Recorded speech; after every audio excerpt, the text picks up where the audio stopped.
Japan's expansionist ambitions began to take shape.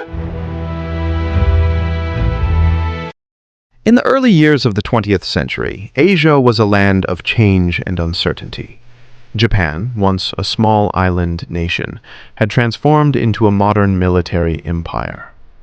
Its leaders believed they were destined to dominate the continent. Across the sea stood China, vast in land, rich in history, but weakened by poverty, division, and years of internal struggle. It was here, in the heart of Asia, that one of the most brutal and forgotten battlegrounds of World War II would begin.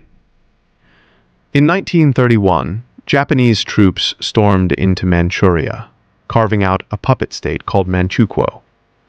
For many, this was the first warning of things to come. By 1937, war had erupted on a scale no one could ignore. Japanese bombers rained fire upon Shanghai, turning a proud city into ashes. Soon after, Nanjing fell. For 6 weeks, unspeakable horrors followed. Tens of thousands were massacred, families shattered, women violated, children orphaned. The world would remember it as the Nanjing Massacre, one of the darkest chapters in human history. Why did Japan unleash such destruction? The reasons lay deep in ambition and necessity. Japan's islands had few natural resources. To fuel its industries, armies, and navy, it looked outward. China, with its coal, iron, and farmland, became the target. But resources were only part of the story. Japanese leaders dreamed of ruling Asia under what they called the Greater East Asia Co-Prosperity Sphere. It was an empire built on domination, not partnership. And behind it all was a fierce wave of nationalism.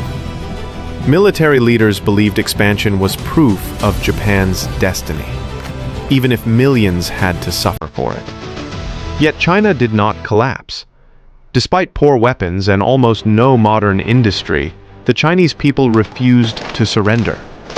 Farmers left their fields and joined the resistance. Soldiers fought with courage, often armed with little more than rifles from another century. Entire villages uprooted, marching for days with children on their backs, carrying the elderly on wooden carts. Cities were destroyed, crops burned, carved through mountains and jungles. American air crews risked their lives flying over the Himalayas, a route so dangerous it was simply called the Hump.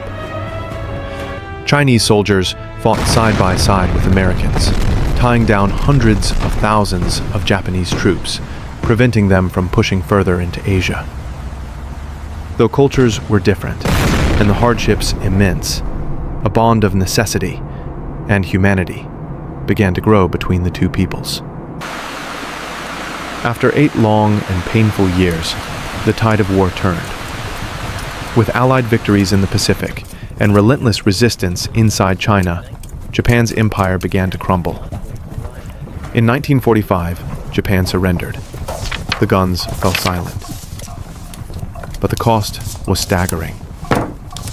China had lost an estimated 20 million people. Soldiers, farmers, mothers, children. Entire villages wiped away. Cities left in ruins. Victory had come, but it was written in the blood and sacrifice of millions. The war in China is sometimes called the Forgotten Front of World War II.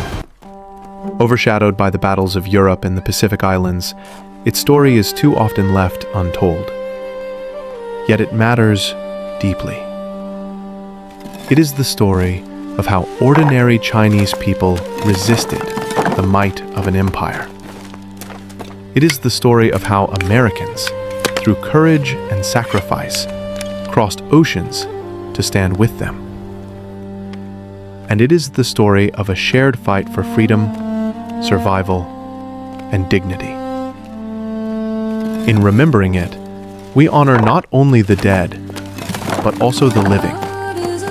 Those who proved that even in the darkest times, the human spirit can endure. This was China's war. This was America's war. And together, it was a battle fought under the same sky.